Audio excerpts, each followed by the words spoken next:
Good morning. Um, Today's talk is going to be about how to deal with setbacks, how to get back on track, and especially when you make sort of bad decisions that you know are bad, and you're sort of paying the price over and over and over again. Like, what do we do about that, and how do we make that make the most of our flawed nature? So again, for new people, if you've already heard this, sorry, I just have to say it every time because it's super important. These talks are slow, and I take breath breaks, and I encourage you to take those with me, because one of the greatest ills of our time is the attention deficit, that the attention grabbing that all of the media, our whole ecosystem, our whole world is designed around snatching your attention. So that's one, and then the other is that this is kind of it's a building conversation, so the nuggets usually come later on in the conversation, and it's not designed to sort of keep you at a high dopamine reactive level. So what I recommend is, you just put it in the background, do something else, or, challenge yourself to be a little bit more meditative and contemplative while you're listening, while we're engaging with one another, while you're listening to me and I'm trying to reach out through the cosmic dust and figure out what would help you the most. Okay, let me get right into it. Oh, look at that. Hold on, I'm gonna pause here. Is that new? Is that new? Oh, it's on loan. It's on loan. Yeah. Man, I love those. Yeah. Those Kubotas are amazing. I mean, the side by sides in general, but I really like the Kubotas. Yeah, pretty cool. Yeah, it Yeah, is. yeah, awesome. Well, hopefully you get it on longer loan or get another one. Yeah. Cool, awesome. So you're off to work? I'm off to work. Yeah. All right. Working one reel. Need anything you need? No, No? Okay. we're so good. So far, so good. Okay. Like I said, I still got the pile on my list, but Okay. we'll get to it. It's 6 days a week, 9 to 5, so just trying to squeeze it in. Yeah. Okay. All right. We'll see you.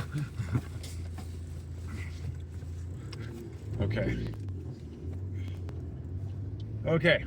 So,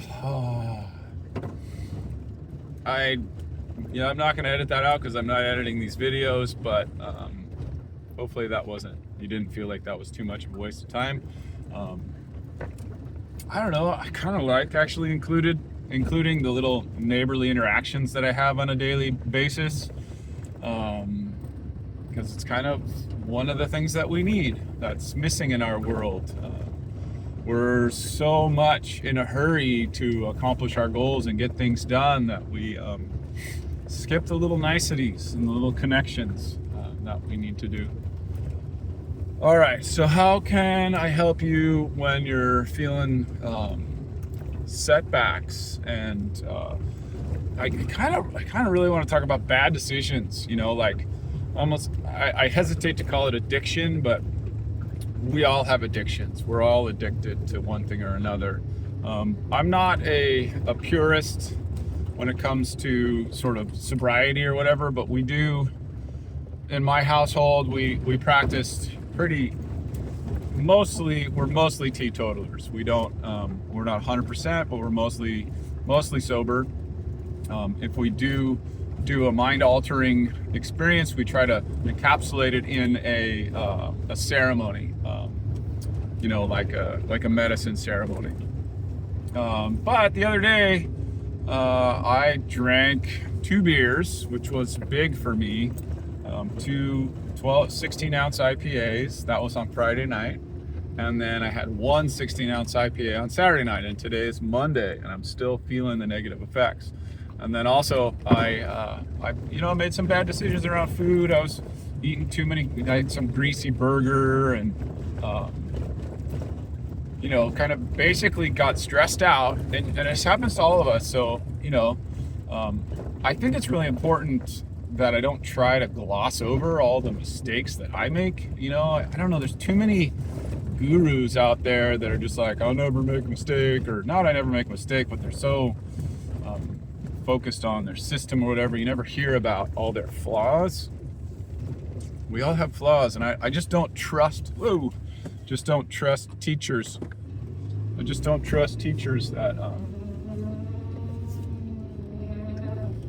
don't tell you how they screw up. I'm letting this guy pass here. In any case,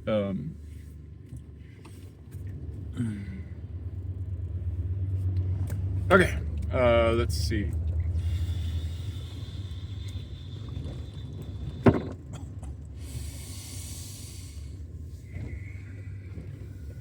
So what do we do when we make these bad decisions, when we sort of flip into our addicted nature? I guess I want to say that too. Like, I really don't believe in this sort of AA bifurcation, like there's addicts and there's not addicts. Like, everybody's an addict. There's just different degrees of addiction that we're all in the middle of. So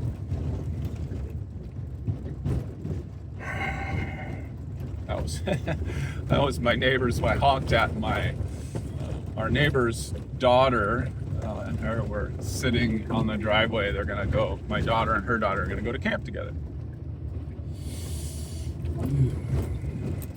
So yeah, I think it's really important. I don't know. I think it's really damaging, this idea that somehow there's addicts and there's not addicts. I know it's really popular in the 12-step lore to say like, oh, well, I'm an addict and you're not an addict, so that's okay. And on one level, I think it's okay, but on another level, it sort of it reinforces this false idea that if you're not an addict, that somehow you're not doing things that are detrimental and addictive patterns, because we all have addictive patterns. We all do all the time, and we fall back into them. And those addictive patterns, they're not like just alcohol or just food addiction or just weed or just hard drugs or whatever, or just pornography. Like, you could be addicted to, I don't know, some lady, the lady, I forget her name. If somebody knows it, please write in the comments. She did, Dopamine Nation, and she was talking about how she was addicted to romance novels. In a way that was sort of, she called it like a woman's pornography. But, we can get addicted to anything. And I think it's just, addiction is like, it is the thing that our culture is going to be fighting with. Well, one of the many things that we're going to be fighting with, and that we are already fighting. The screen thing is just nuts. It's nuts how addictive it is, and how we're all sort of moving more into an addictive mindset with the constant dopamine,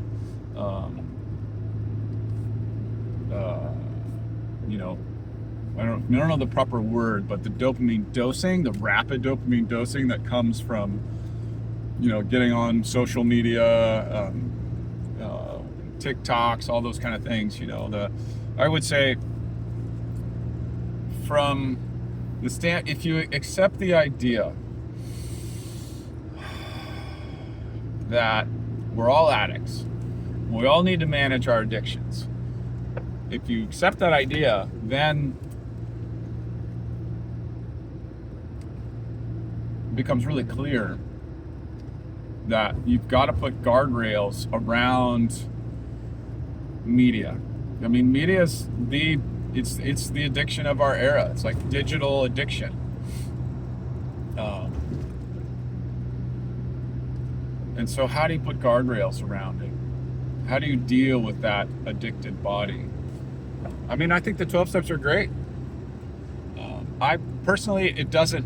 So maybe this is what I want to say to some of you out there. If you're in the 12 steps and it works for you, fantastic. For me, if you're like me and the 12-step thing doesn't really work for you, what doesn't work for me about the 12 steps, the 12-step programs, is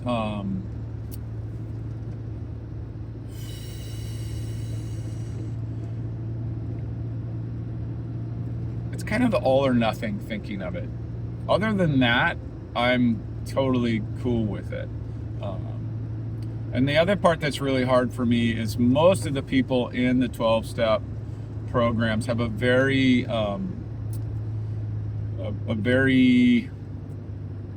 monotheistic view, creator-oriented view of God, and I have more of a force, universe, energy view of God, and so it's hard for me to speak a common language with them. I know that in the 12-step literature they talk about how you can just be an agnostic and put your higher power in the group, but that never worked for me either. Because I truly believe, and it's what I'm writing about, is that it's your relationships, of your ecosystem of relationships is one of the most powerful forces in your life. So I personally never resonated with the groups that were in the 12-step rooms. Those were never my people. Some people go into those rooms and they're like, holy crap, these are my people. So maybe this talk is more about how to deal with all of the addictive pressures of our society if you don't really resonate with the 12-steppers. I have some friends who are really, I love them and they're 12-steppers, so I'm not like dissing on the 12-step thing. There's just something for me about the culture of the 12-step that's not quite my culture, not quite the culture that I want to live inside of, in terms of a group dynamic. Groups are super important. They shape us. That's probably one of the key things that I want to talk about today.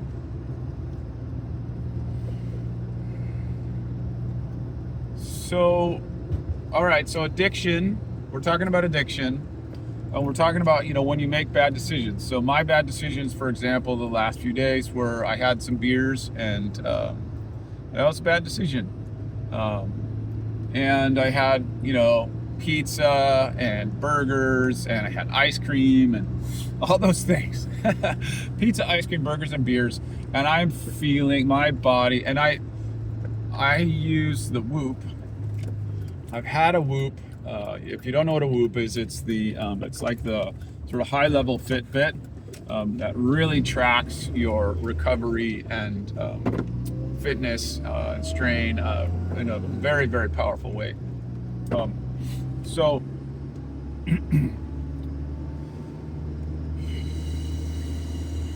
why am I telling you about the Whoop? Why I'm telling you about the Whoop is that above what I feel in my body and the sort of ickiness that I feel, it really shows me how much I harmed my internal nervous system and functioning and recovery. For those of you that are familiar with HRV, like on a good day, I'll score a high 50s when I'm on a good recovery of HRV, and like my highest recovery, I've got a resting heart rate of 52 and an HRV of 56. Maybe I should do another video that explains all those recovery stats. But like today I had I think it was 55 resting and an HRV of 30, and 30 is really low. That's my nervous system, my internal system just fried, just working its ass off just to try to maintain. So today I'm really low functioning. So this video, my energy is a little bit lower, but I didn't want to not make a video. I just, I was sitting to start to make the video. I was like, I just don't want to do this. I'm not feeling it today. And I guess part of what I'd like to say to you is that you can always do something. There's no reason ever to give up. And then the other thing, and I don't know, this is more towards people who want to create something, who are creators. I've been doing this content creation thing, these videos and teaching and instruction for the better part of 13 years now on YouTube, and then doing it in a classroom setting for another 20 years before that. And what I've learned, you know, seems like there's two types of people that can create, and one are really more regimented and stick to a script. And then there's others that are more like me, which this would be, if you're like me, you got to be careful of trying to stick to the script, because it'll you're not accessing the muse. So in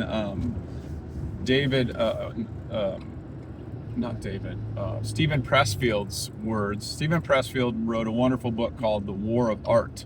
And it's really about just creating anything, whether you're starting a business or whether you're trying to get to another level of fitness, or whether you're trying to, you know, write a book or create a work of art or a political manifesto, anything. You've got to access a deeper level of yourself.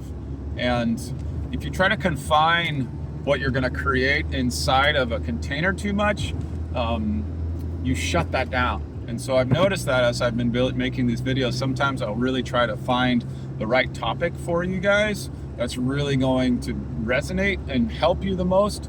And it's just not something that I can create in the moment. So I have to stay, when I'm making my content, I have to be a little bit more loose and let it flow, and then pick out the nuggets when they come out.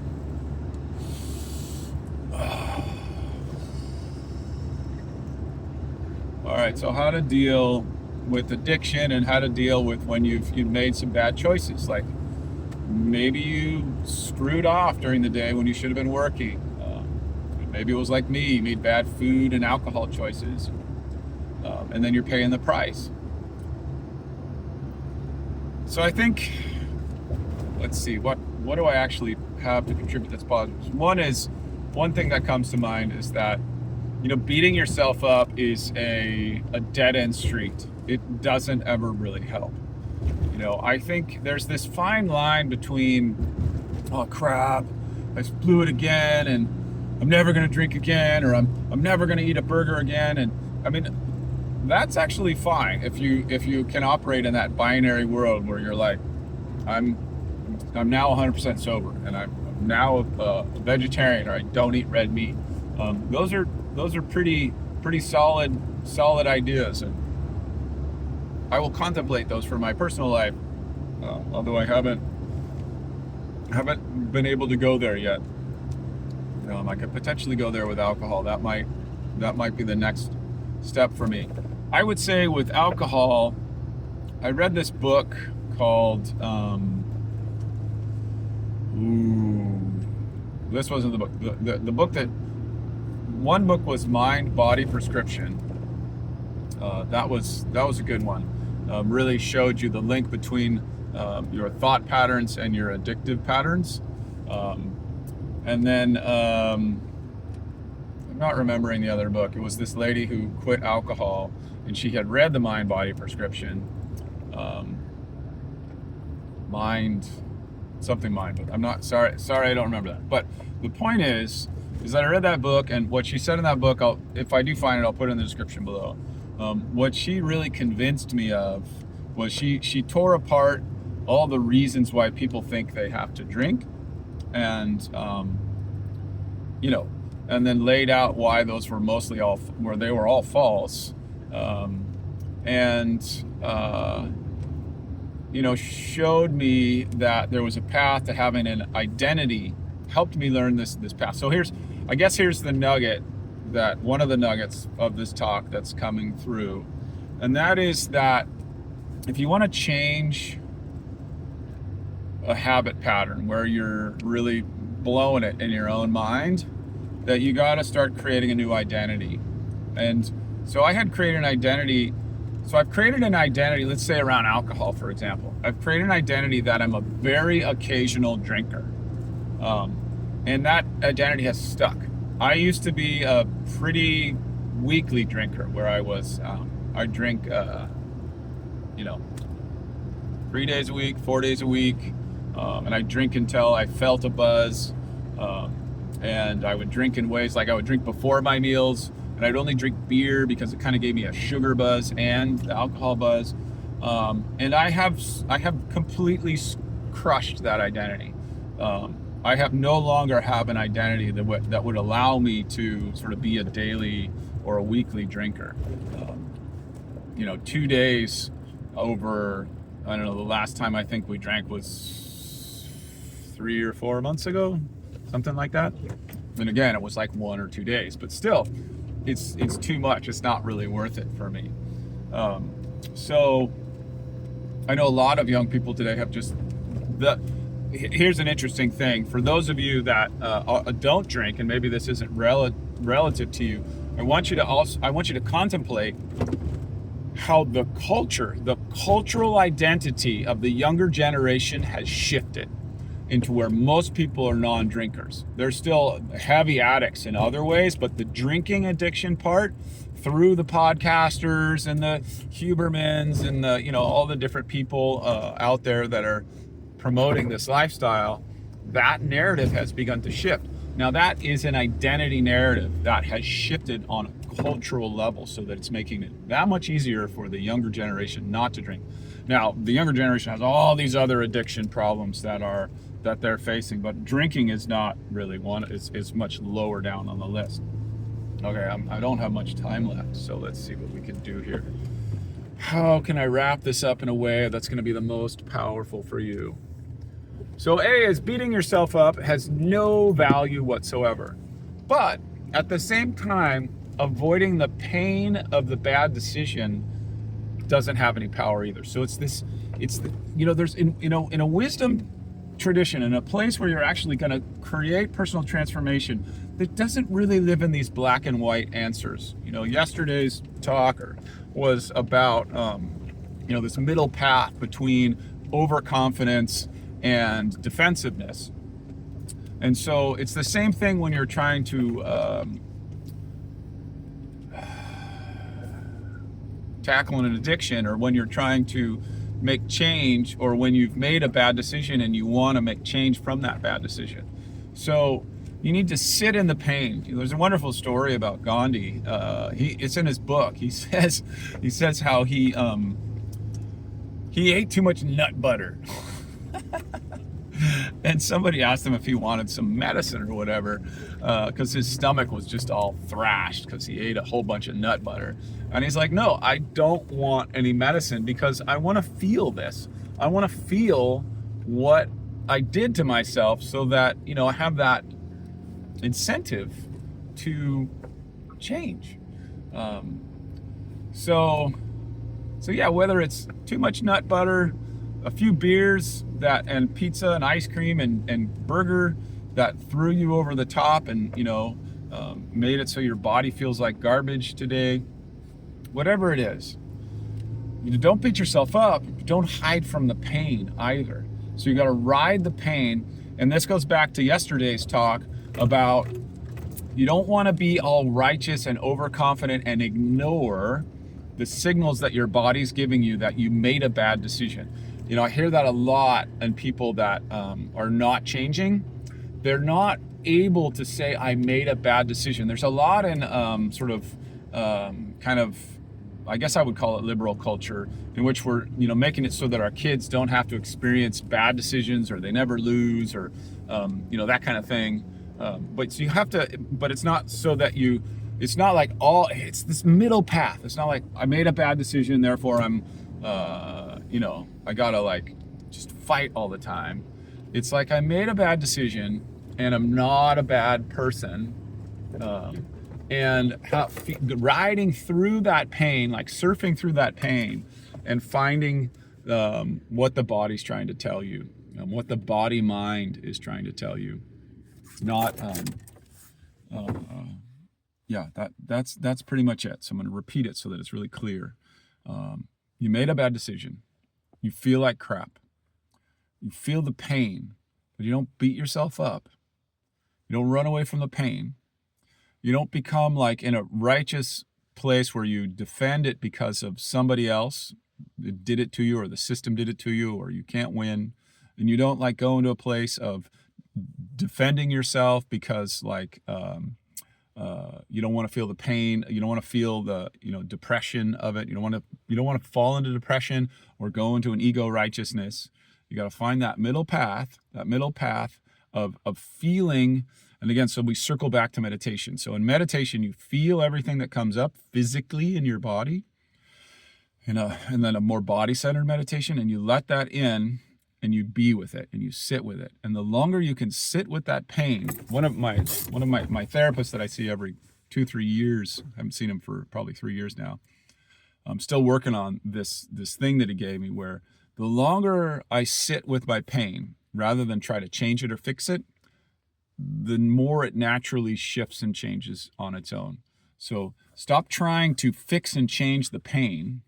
Sit with it longer in a, you have to develop the capacity to sit with the pain in a way that you're not letting yourself fall into a depression. You're not like putting it in your mind like I'm a screw up. You don't add narratives like I'm a bad human being or I'm ineffective or I'm never going to change, but you sit with the pain.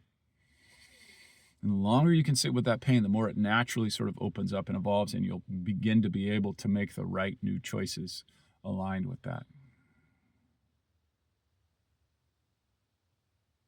Okay, please ask me questions. This is a really big, giant rabbit hole of a topic that we could talk for days on. And everybody's got an individual one. So I need to hear your individual issues that you're dealing with so I can make content that's more tailored to them.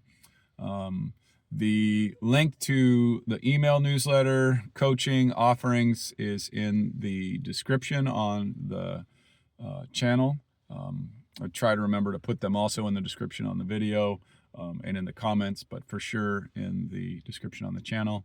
I'm also looking for someone to work one-on-one on screen, so we can, I know that's where the best information comes out. And best of luck to you on your journeys. Was this helpful? Please let me know. Leave comments below. How do you deal with your challenges, addictions, and bad decisions? You know, this is a community effort. You know, like, I do not have all the answers, obviously. Nobody does. Anybody who tells you that they do is on the overconfident side, you know. So let's find that middle mastery path where we're bringing in all of the best information. This was yesterday's last video. You know, you bring in all of the best critical information that doesn't necessarily align with who you are and what you've believed, and then you grow and evolve and become even greater and more masterful. All right, on the path of mastery together. See you soon. Hope that was helpful.